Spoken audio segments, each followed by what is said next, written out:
Chapter 1. Sheriff Hayes Carson hated Sundays. It was nothing against religion or church or anything spiritual. He hated Sundays because he always spent them alone. He didn't have a girlfriend. He'd dated a couple of women around Jacobsville, Texas, but those dates had been few and far between. He hadn't had a serious relationship since he was just out of the military, when he got engaged to a woman who tossed him over for somebody richer.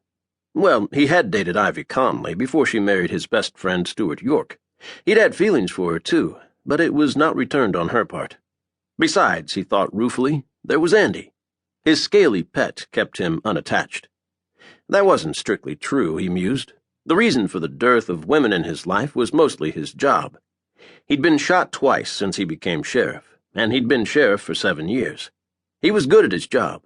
He was re-elected without even a runoff. No criminal had ever escaped him.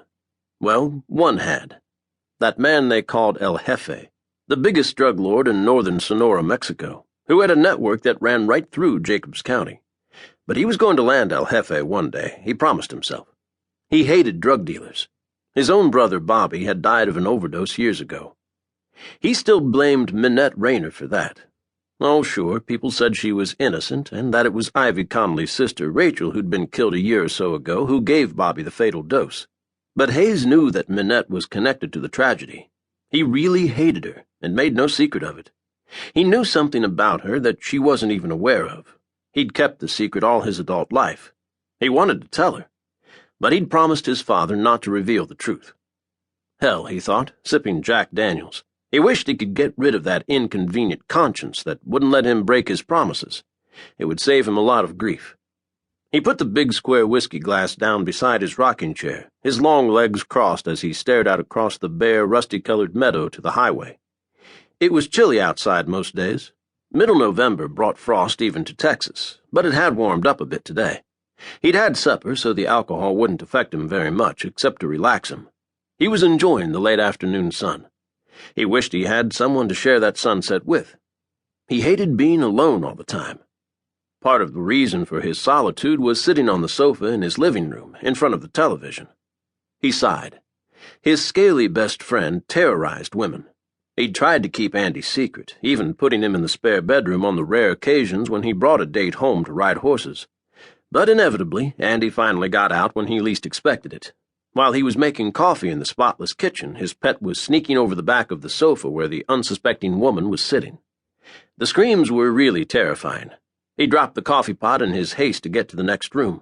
She was standing up on the sofa, brandishing a lamp at the 6-foot iguana who was arched on its back, glaring at her. "It's okay, he's harmless," he said at once. That was when his pet decided to drop his dewlap, hiss, and strike at her with his long whip-like tail. She actually sprained her ankle jumping off the sofa. The big iguana was 10 years old, and he didn't like people very much, and he really hated women. Hayes had never figured out why. He mostly stayed on top of the refrigerator or under the heat lamp atop his enormous cage, and ate the fresh fruit and salad that Hayes fixed for him every day. He never bothered anybody. He seemed to like Hayes's best friend, Stuart York. He'd even let himself be carried around and petted by total strangers, as long as they were male. But let a woman walk in the door. Hayes leaned back with a long, indrawn breath. He couldn't give Andy up. It would be like giving away part of his family, and he didn't have any family left.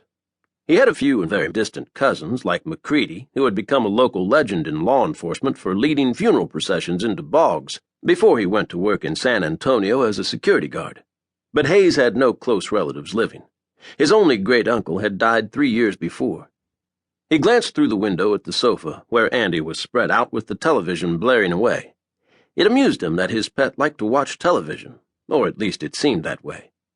He kept a nice, thick, waterproof sofa cover on the furniture, in case of accidents. Oddly, Andy never had any. He was house-trained. He went on a small stack of wet papers in a litter box in Hayes's huge bathroom, and he came when Hayes whistled.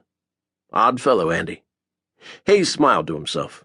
At least he had something living to talk to. He stared off into the distance. He saw a flash of silver, probably sunlight reflecting off the wire fence.